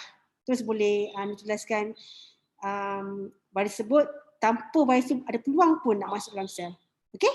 Boleh. Alright. So, seperti tahu vaksin, kalau kita terima vaksin, okay, sepatutnya lah tak sakit lah. Okay, kalau sakit pun mungkin mengalami gejala-gejala yang ringan seperti demam ringan, sakit kepala, tak sihat kan. Okay. Tapi perlu kita pastikan tiada kesan-kesan sampingan yang lebih serius ataupun yang mudaratkan lah. Okay. Dan yang penting dia dapat menghasilkan kesan immunity. Okay, untuk kita dapat perlindungan terhadap virus tersebut. Alright, so saya nak cerita sikit tentang apa yang dalam vaksin. Okay. Yang ni kita boleh check. Rasanya WHO ada sediakan maklumat tentang apa bahan yang ada dalam vaksin. Okay. Of course kita kena ada air, okay, sebagai bahan pelarut dia. Dan kita tahu bahan-bahan yang dalam bahan yang mewakili antigen ni sama ada the whole virus ataupun part of virus ataupun bahagian biologi ni kan, apa yang mRNA ke RNA ke, ia merupakan bahan yang sangat sensitif terhadap persekitaran lah. Jadi ia perlu ada pengawet ataupun penstabil. Sebab tu ini pun pentinglah untuk dicampurkan dalam ataupun diformulasikan dalam vaksin.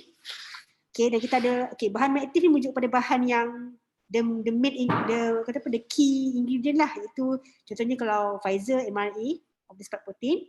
Okay, kalau AZ plasmid ataupun adenovirus yang mengandungi plasmid yang membawa spike protein punya coding area. Dan kita ada Sinovac yang merupakan virus SARS-CoV-2 yang tak aktif. Itu bahan aktif lah. Okay, adjuvant adalah bahan yang menggalakkan lagi proses imun berlaku. Sebab saya nak kongsi untuk sesuatu benda jadi antigen ataupun yang mengaruh tapak jalan imun ataupun proses imun, dia perlu cukup besar dan cukup havoc. Okey, cukup besar maksudnya kalau dia terlampau kecil bawah saiz, kalau ikut kita punya term molecular biologist, bawah saiz 1000 Dalton memang dia tak boleh dikesan oleh sistem imun kita. Contoh apa? Contoh ubat-ubatan. Mereka ubat-ubatan yang compound tu terlampau kecil macam Panadol, paracetamol dia sebenarnya kecil, tak dapat dikesan oleh kita punya sistem imun. Seperti kita makan kita okey je, kita tak ada mengalami kesan imun yang teruk. Sebab dia sangat kecil tak dapat dikesan, tapi dia terus memberi impak kepada respon-respon yang sepatutnya lah oleh sel. Okay, and then kita ada kesan residu. Maksudnya kesan kita panggil kesan sampingan, kesan sampingan pula. Kesan residu maksudnya contohnya tadi kita ada menggunakan formaldehyde kan. So mungkin ada sedikit lah formaldehyde tertinggal dalam kita punya vaksin tu. Sebab sepatutnya dalam proses menghasilkan vaksin tu dia keluarkan sebanyak mungkin bahan-bahan awal yang digunakan untuk menghasilkan vaksin. Okay, ini secara keseluruhannya lah. Okay, apa yang kandungan ni? Ni secara spesifik. Okay, saya dapatkan maklumat tentang apa bahan yang terdapat dalam setiap 3 vaksin ni. So kita tahu dalam Pfizer ada RNA yang mengkodkan spike protein SARS-CoV-2 ni. Okay, bahan pengawet dia penstabil lebih kepada partikel NLP tu lah, partikel lemak tu. Okay, daripada banyak komponen-komponen lemak. Okay, seperti yang yang disenaraikan lah. Okay, kolesterol, okay, garam sebagai penstabil dan juga gula. Alright. Jadi kalau kita lihat di sini, selamat tak selamat satu bahan bahan ubatan lah, bergantung kepada formulasi ataupun ramuan yang digunakan lah. Okay. Jadi setakat ni, okay, yang kita tengok RNA yang digunakan untuk menghasilkan spike protein ni dia adalah RNA yang dinamai dengan mRNA yang natural. So secara biologinya, selepas dia mRNA itu digunakan untuk menghasilkan protein, dia akan dilupuskan oleh kita punya sistem sel secara automatik. Maknanya bayangkan, okay, RNA itu nanti bila dia dah hasilkan protein kan, sebab dia penting untuk hasilkan spike protein tu. Okay, bila dah hasilkan spike protein tu, dia akan digradasikan oleh RNA dalam sel kita. So dia akan dimusnahkan. Right? Okay, spike protein.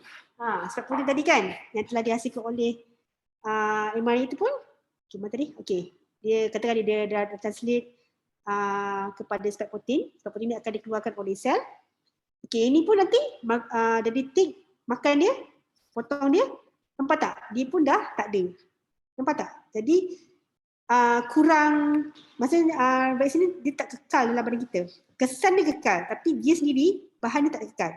Okay, apa jadi dengan bahan lain pula macam lipid tu? Okay, contohnya contoh NLP tadi, lipid dia adalah bahan lemak semua jadi. Okay, yang akan diproses dan digunakan semula oleh tubuh kita. Okay, dan itu juga garam dan juga gula. Okay, alright, boleh Okay, next kita ada koneksi oleh Sinovac. Okay, di mana ini merupakan dia ada bahan aktif dia adalah the particle virus itself yang ada DNA yang tak aktif ni. Okay, dia ada garam juga. Okay, dia lebih simple lah. Sebab tu dia panggil vaksin jenis virus tak aktif ni sebagai vaksin yang tradisional, lebih original lah, klasik. Okay. Kalau dia ada pun dia ada adjuvant aluminium hydroxide untuk meningkatkan kesan imun terhadap kawasan yang mengandungi antigen ni. Alright? Okay, ini pun sama. Bila masuk kat sel, ini memang akan dimusnahkan lah. Yang ni pula akan dipotong-potong oleh kita punya dendritic cell untuk diproses menjadi antigen. So sepatutnya tak ada yang tinggal lah. Garam pun sama, kebanyakan garam yang digunakan adalah garam yang sudah jadi yang akan dipakai oleh tubuh atau dikeluarkan melalui sistem pertumbuhan lah. Okay, begitu dengan aluminium hydroxide. Okay, untuk pengetahuan semua, tubuh kita ni sangat efisien. Untuk mengeluarkan ataupun mengawal atom bahan dalam tubuh kita, kita ada sistem yang efisien lah, sistem enzim. Okay, sekejap, saya habiskan ni semua saya cerita pasal side effect. Kenapa boleh side effect berlaku. Okay, yang ini adalah AstraZeneca punya vaksin. Okay, alright. Okey. Sama juga. Okey, lepas okey. Kalau ikutkan apa? Apa yang berlaku dekat partikel adenovirus ni? Sebenarnya ia juga akan diproses menjadi antigen. Tapi kita akan dapat dua imuniti lah. Satu imuniti terhadap virus SARS-CoV, satu imuniti terhadap adenovirus yang selalu infect chimpanzee ni. Okay, but it also can be a good adjuvant di mana dia akan menyebabkan sistem lagi banyak terjadilah. Tapi yang penting yang inilah bila masuk dalam sel, okay, dia akan hasilkan juga, okay, dia punya kawasan kawasan perkodan dia. Ni bukan mRNA, ni DNA.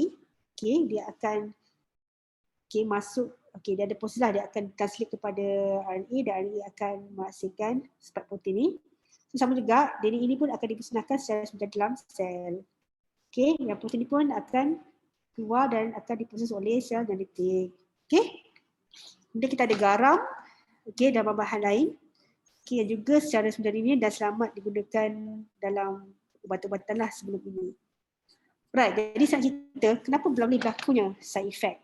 Okay, again, tubuh kita sepatutnya sangat efisien. Dia ada cara untuk guna pakai, dia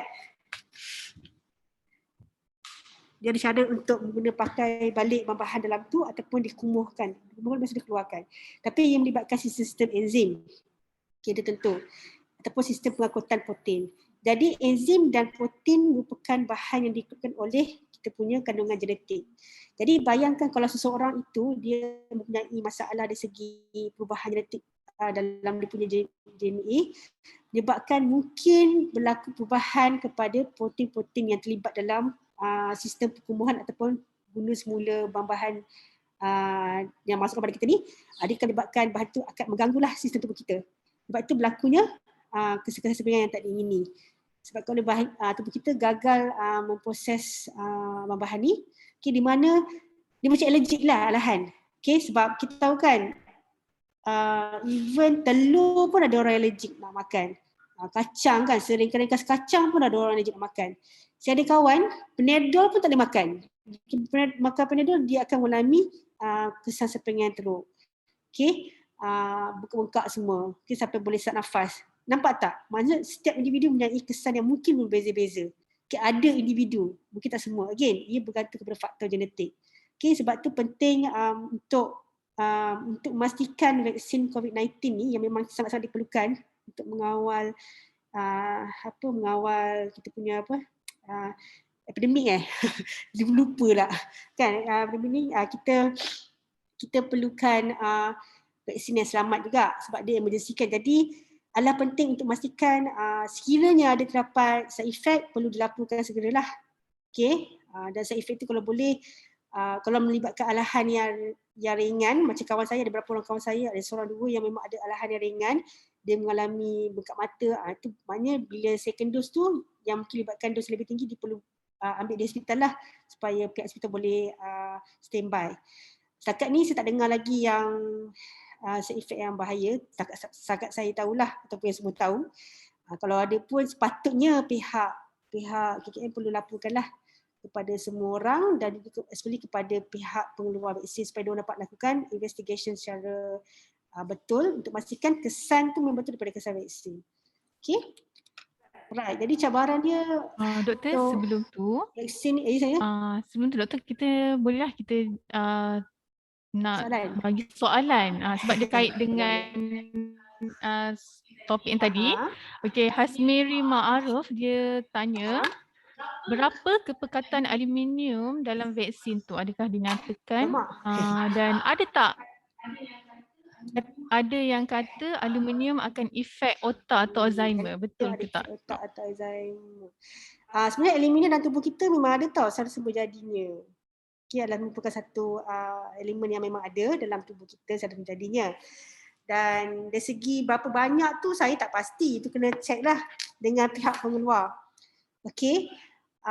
Cumanya saya boleh, setakat yang saya boleh jamin lah, setakat ni aluminium hydroxide merupakan adjuvant yang selamat dan antara adjuvant yang biasa digunakan dalam vaksin-vaksin sebelum ni. Okay.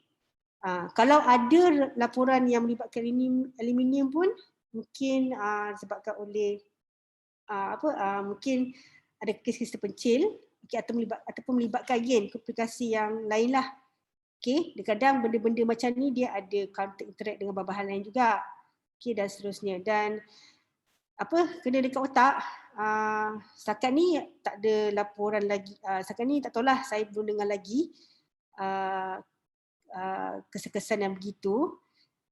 Sebab dulu saya tahu pasal vaksin ni memang orang kaitkan dengan dulu-dululah, kaitkan dengan autism ataupun masalah-masalah berkaitan dengan neurological. Dulu memang kita ada masalah yang mungkin dikaitkan dengan inflamasi yang berlaku oleh otak tapi disebabkan oleh bahan mercury.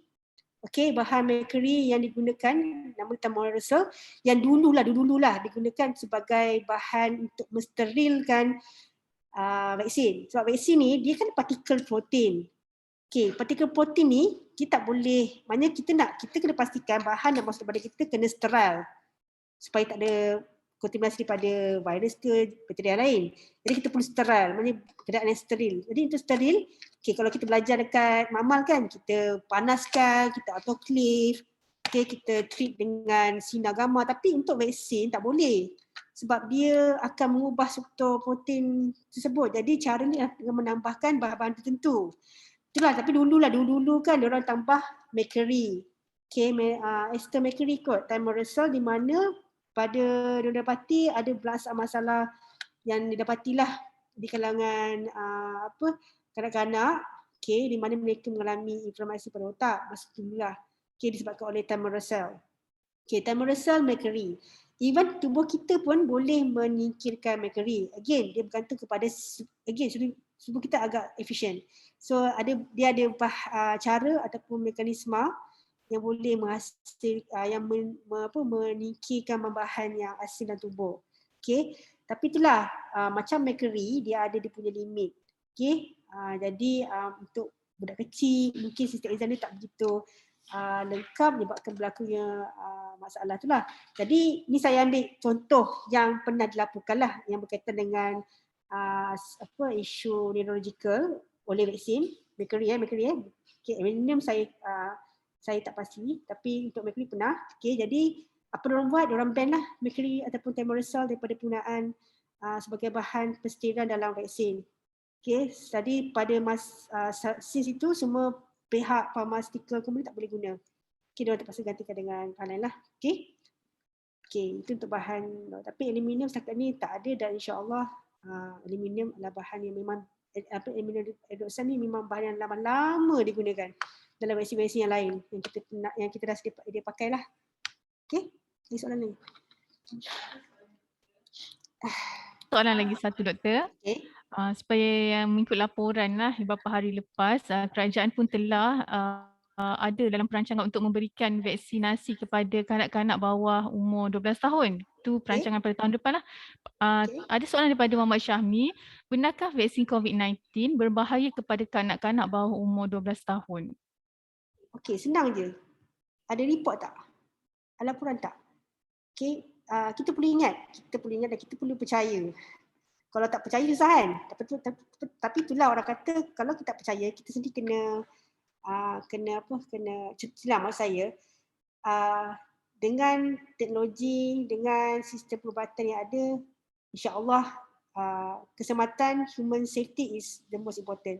Tahu tak zaman-zaman dulu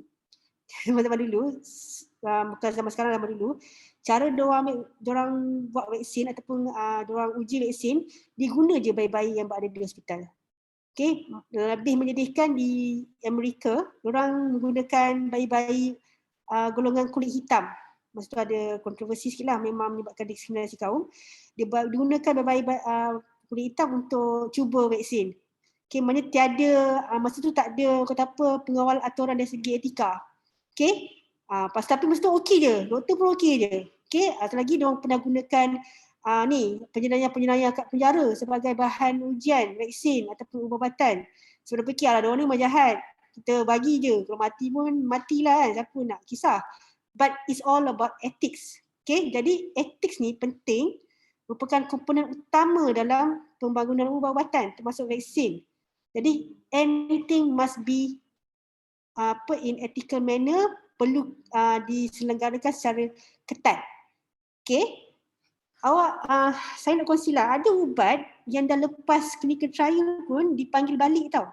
Yang dipanggil balik dan dihentikan pengeluaran dia kerana ada laporan-laporan mengatakan terdapat side effect yang membahayalah, fatal ataupun severe, teruk. Okay. Sama juga dengan vaksin. Sekiranya ada terdapat kesan sampingan, terutamanya kematian dan severity yang teruk, kita akan stop dan akan buat investigation. Takkan kita nak memperjudikan nyawa kanak-kanak kan? Tak kisahlah manusia, orang tua ke apa, still nyawa. Jadi setakat ni saya tak dengar lagi, sebab kalau ada mesti dah dinyatakan dan memang vaksin tu tak boleh nak digunakan pun. Always trust your source. Sekiranya ada, boleh saya tahu kat mana awak dapat maklumat tu, siapa yang keluarkan. Tak nak mainlah blog-blog ke kan, orang kata apa, orang share-share dekat social media, nak tahu sumber tu kat mana. So trust your system. Setakat ni saya tak dengar lagi lah. Kalau ada pun kesan-kesan sampingan merupakan kesan sampingan yang bersifat individualistik lah, maksudnya dia ada masalah-masalah individu. Alright, boleh? InsyaAllah selamat. Lagipun satu kena ingat, kanak-kanak ni dia punya immune system lagi efficient sebenarnya. Lagi bagus daripada kita. Dan senang nak cakap, apa yang saya cerita tadi, yang berlaku dalam tubuh kita, dekat orang tua pun ada, dekat kita pun ada, kanak pun ada. It's almost the same process. Even kanak-kanak sistem imun dia tip-top. Dia lagi sebab dia very active. Sebab tu budak-budak kadang-kadang kata elok main kotor kan, supaya dia sedang mudah terdedah kepada antigen, supaya dia punya antibody banyak dihasilkan untuk pelbagai antigen. So, it's a human, kanak human, kita punya human, jadi kesannya sepatutnya sama. Kalau tak baik untuk kita, tak baiklah untuk kanak. Kan? Maksudnya kalau ada sesuatu yang dah dilaporkan kepada kita, kanak pun tak okey. Maknanya lagi tak boleh pakai. So sekarang ni, maksudnya selagi tak ada laporan yang ada terima yang datangkan keburukan ataupun beradaan yang teruk oleh vaksin, oleh mana-mana individu manusia, selagi itu diselamatlah. Ada lagi soalan? Kita teruskanlah dulu doktor untuk slot yang ada sikit lagi. Setelah cabaran utama vaksin ni adalah mutation lah, mutasi. Sekiranya bila berlaku mutasi, kita mendengarkan varian Delta, kita ada varian Alpha, Beta, apa Delta, apa lagi? Apa yang baru gamma. Harap tak ada lagi lah. Sebab bila berlakunya kemunculan varian baru, kita perlu faham dia punya mutation tu atau variasi tu berlaku di mana. Kalau erti kata vaksin, sebab kebanyakan vaksin, kecuali vaksin the whole virus particle lah, the whole virus kan. Macam vaksin Pfizer dengan AZ, dia menyasarkan spike protein. Jadi bayangkan sekiranya berlaku mutasi yang sangat teruk yang menyebabkan perubahan yang ketara pada spike protein, dia akan menyebabkan struktur spike itu berubah. Jadi kita perlu ingat, sistem imun kita akan memproses antigen berdasarkan struktur protein yang dia proses secara 3D tau. Dia moldkan antibody supaya fit the 3D structure of the antigen. So kiranya berubah, dia mungkin tak dapat cam spike tersebut. Itu menyebabkan kita punya variasi varian baru ni menyebabkan berlakunya vaksin-vaksin yang sedia ada ni tak berkesan. Dulu kita hampir panik lah untuk varian Delta sebab memang ada perubahan pada struktur spike tapi not at the RBD. RBD is the spike protein itu besarkan dekat banyak spike protein dia ada macam region-region yang lagi spesifik yang ada berkaitan dengan sel tu. Contohnya kalau spike protein ada RBD, reseptor binding domain, yang di mana RBD itu masih ada interaksi lagi dengan pembukaan sel. Jadi nasib baik, maksudnya antibody itu masih boleh berfungsilah untuk mengecam spike protein itu. Tapi lah, sekiranya berlaku kemunculan varian baru yang mungkin terlampau berubah, jadi kita perlu cepatlah, perlu cepat untuk memastikan vaksin yang lebih update, yang meliputi varian baru. Itu yang berlaku untuk flu. Sebab flu virus lagi teruk, dia punya kadar mutasi, dia lagi besar. Lagi besar kita punya kandungan genetik, lagi senang nak mengalami mutasi. Setakat ni macam virus corona, SARS-CoV-2 ni punya kandungan genetik dia adalah 30 kb. So it's considered small lah. Dengue lagi kecil, dengue 15 kb. Lagi kecil lagi stable, lagi besar lagi dia senang mutasi. Dan mutasi berlaku jika ada berlaku jangkitan. Okay, sebab tu kita kena ingat walaupun kita dah divaksinkan ataupun populasi kita dah divaksinkan, kita perlu jaga jugalah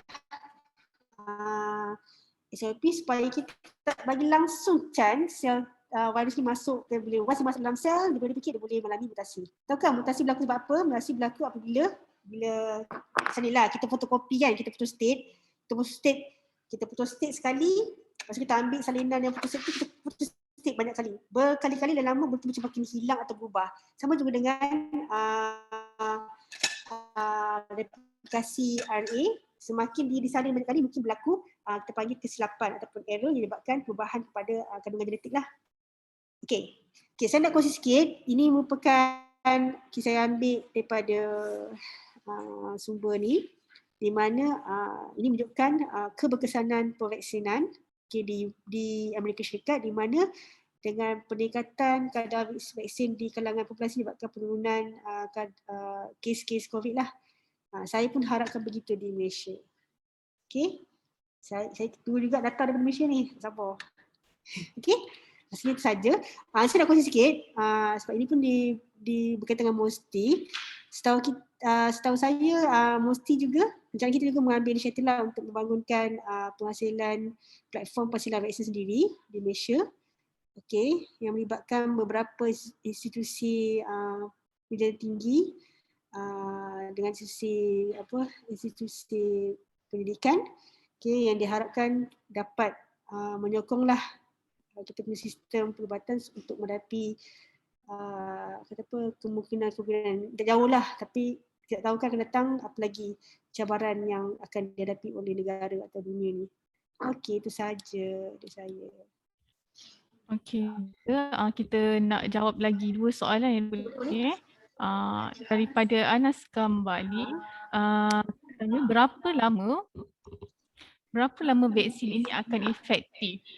Dan adakah setiap vaksin itu berbeza tempoh tahap efektif bagi setiap pengeluar utama vaksin? Wah, lama. Siapa tadi? Nah, saya dah cerita tadi kan. Okay, saya cerita tadi apa yang berlaku dalam tubuh kita setiap vaksin tu diambil. Jenis vaksin beza. Okay, pada akhirnya nampak tak? Vaksin tu sendiri, contohnya kan tadi. Ni vaksin kan. Vaksin tu bahan dia, okay, memanglah akan habis. Okay, contohnya mRNA vaksin tu akan menghasilkan protein spike. Spike ni keluar, akan diambil oleh sel dendritik, dimakan, disernakan dan disembahkan ke perkakas sel untuk diambil, untuk diterima oleh sel T dan seterusnya. Faham tak? Maksudnya proses sekejap, saya nak pergi. Jadi saya nak cerita kat sini, saya nak cerita pada awal kan. Okay, tak apa. Anak belajar kan. Okay, so at the end of the day, okay, setiap vaksin tu akan meninggalkan memori yang mendalam pada diri kita. Maksudnya dia akan meninggalkan kesan penghasilan sel B memory. Sel B memory yang akan ada dalam tubuh kita sepanjang hayat. Okay, tapi sel B memory ni, okay, nama pun memory. Kan? Dia perlu diaktifkan. Diaktifkan bila apa? Bila antigen ataupun virus yang sama tu datang balik. Okay? Macam itulah nampak power lama kan, ada mak power lama, tengimbang memori lama. Okay, memori tu akan menentukan nak lari ke, nak siapa. Yang itulah contoh. Mana kita kena imbau balik ke memori. Sama juga dengan sel memory. Okay? Maksudnya, memang kesan vaksin, if you talk about the antibody itself, dia tak kekal. Okay, ingat tak? Protein antibody tak boleh berada lama dalam tubuh. Okay, bayangkan kalau semua antibody kita untuk semua jenis kuman yang kita jumpa ada, habis pekat dalam kita, mati kita. Tak boleh. Secara fisiologi ni tak begitu. Okay, jika infeksi ataupun threat dah berkurang, dia akan menurun. Okay, tapi ia akan disimpan, memori tu akan simpan dari segi bentuk antigen tu oleh sel B memory.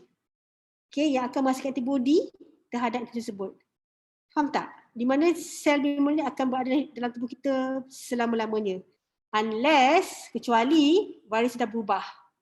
Okay, dah berubah bentuk, so bentuk yang lama tu tak dapat dicam lagi, bentuk baru tak dapat dicam oleh antibody yang sedia ada lah. Boleh? Okay, maksudnya kesan vaksin tu berpanjangan. Tapi if you talk about antibody titer, memang akan berkurang. Okay, sebab tu untuk keadaan yang infection yang masih aktif sekarang, digalakkan ambil booster supaya bila kita ambil dos booster ni, dia menyebabkan antibody kita dihasilkan sekali lagi dan berada dalam darah. Okay, dan setiap saya booster ni lagi banyak. Dia supaya arohan dia lebih banyak. So bayangkan sel-sel B memory yang akan diaktifkanlah sel-sel B memory yang teringat kepada antigen yang sama dan akan menghasilkan antibody yang sama. Okay, so antibody tu akan stay dalam darah dan dia akan berkurang juga dengan masa. Nampak tak? Cumanya kenapa? Sebab sekali tengah aktif lagi kan kes COVID, so dia untuk mereka yang berisiko tinggi macam file lain ni, diorang bagilah booster. Dan perlu ingat tau, tak silap saya dekat Malaysia, even though walaupun kita terima Sinovac, tak silapnya untuk booster dia bagi Pfizer. Okay, boleh ke tak boleh? Saya bagi soalan pula. Okay, saya bagi soalan, saya tanya, boleh tak kita campur? Maknanya dos pertama, dos kedua vaksin lain, dos booster vaksin lain, boleh? Okay. Satu, sebab at the end of the day kita faham kan, daripada saya punya perkongsian tadi, kita faham yang dia merujuk kepada virus yang sama. Okay. Kalau saya ambil Sinovac the whole virus, mana saya masih ada antibody yang spesifik terhadap spike protein. Okay, dan juga part-part virus lain. Bila saya terima booster Pfizer, dia akan menggalakkan antibody yang spesifik terhadap spike saja. Which is, that is the best antibody yang kita nak lah.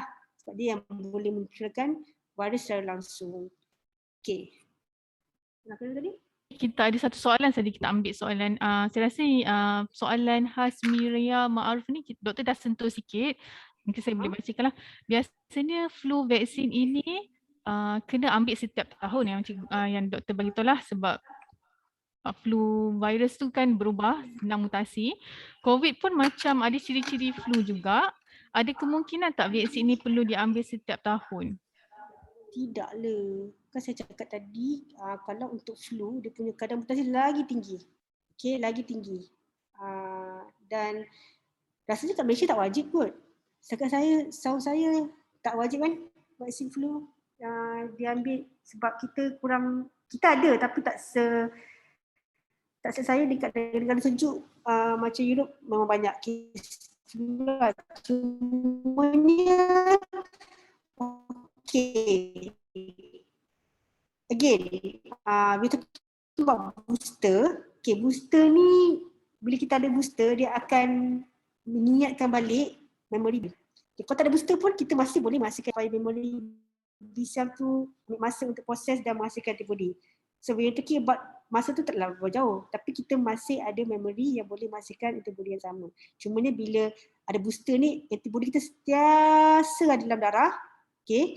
Even kena ingat, kita ada satu jenis antibody yang dihasilkan dalam kita punya mucus. Okay, so supaya contohnya dekat kita punya mucus hidung, tekak kan. Okay, sebab memori B-cell dia akan berinteraksi dengan sel-sel lain, di mana dia akan hasilkan juga sel antibody, protein antibody yang boleh berada dalam kita punya rongga mulut dan hidung. So nanti dia akan boleh terus ataupun inaktifkan virus. Okay, tapi itulah kena jagalah, kita kena jaga dari segi kalau boleh kita nak kurang lagi keboleh jangkitan, kalau boleh kita nak zerokan kes kat mana-mana pun supaya kita tidak perlu lagi bergantung kepada booster lah untuk bagi mereka-mereka yang berisiko tinggi. Okay. Kalau tak menjawab soalan, boleh tanya lagi. Okay, sebab sebenarnya saya pun tak pasti soalan saya ni tepat. Boleh doktor, so menjawab soalan lah. So semua soalan yang ditanya di ruangan chat saya rasa dah menjawab. Saya rasa semua peserta hari ni pun dah dapat penjelasan mengenai pertanyaan kita yang sebelum ni kita tak tahu nak dapatkan maklumat tu dari mana. Kita hanya kalau mungkin hanya menerima vaksin dan membaca daripada surat khabar yang saya percaya rasanya dia tak sedetail apa yang doktor dah terangkan tadi. So harapnya apa perkongsian doktor bagi hari ni bermanfaat lah untuk peserta-peserta dan juga menambahlah maklumat kita tentang vaksin sebab kita pun COVID-19 ni memang melanda dunia, satu isu yang perlu kita tahu, ambil tahu dan fahami dengan jelas lah. So saya rasa itu sahaja untuk sesi hari ini. Terima kasih kepada Dr. Nurul Yuzana atas perkongsian mengenai vaksin COVID-19, apa yang perlu kita tahu. So rasanya kita semua dah tahulah pada perkongsian kali ini, at least dah faham sedikit sebanyak macam mana vaksin itu bertindak dalam badan kita, sebab yang dimasukkan di dalam badan kita tu adalah vaksin yang kita nak mesti kena tahulah apa kesan ataupun tindak balas yang berlaku dalam tubuh badan kita. So saya rasa setakat itu sahaja. Sebelum tu kita akan berikan pautan borang maklum balas di ruangan chat. Sebelum itu juga admin boleh pancarkan slide untuk program-program yang boleh peserta masuk untuk petang ni dan sehingga 16 November. So kita dah habis satu sesi kita pada pagi ini iaitu vaksin COVID-19 apa yang anda perlu tahu, dan petang ni kita ada juga 2.30 hingga 4 virtual STEM workshop Tinkering, Making and Engineering. Yang ini siapa yang berminat tentang makers, yang ada hobi pasal tinkering, anda wajib sertai bengkel ini. Boleh mendaftar di laman web Virtual PSN Science Fest. Selepas itu untuk esok harinya, Ahad, esok hari kita ada apa rasanya, kita ada Ahad esok kita next Sabtu, okay. Dan Ahad kita ada aktiviti lagi yang anda semua boleh daftar, iaitu kita ada Shaping Our Future with Science. Yang ini sangat-sangat menarik sebab kita akan ada tetamu jemputan yang kita akan bawakan, iaitu Dr. Abimanyu, iaitu pemenang FAMLab pemenang pertandingan FAMLab, yang ini saintis yang popular. So siapa yang nak berminat dengan maklumat tentang Fun Science Chat with FAMLab Scientist ni boleh mendaftar. Dan selepas itu untuk esok juga kita ada Science Chat Healthy Mind During Pandemic. Yang ini kan kita dah berada dalam fasa pandemik dari sejak tahun lepas lagi. So kita nak dapatkan bagaimana cara kita membantu kanak-kanak dan remaja terutamanya mendepani kehidupan di era krisis COVID-19 ni. Ada panel jemputan Dr. Rozanizam Zakaria untuk esok, dan seterusnya esok juga kita ada bengkel virtual STEM workshop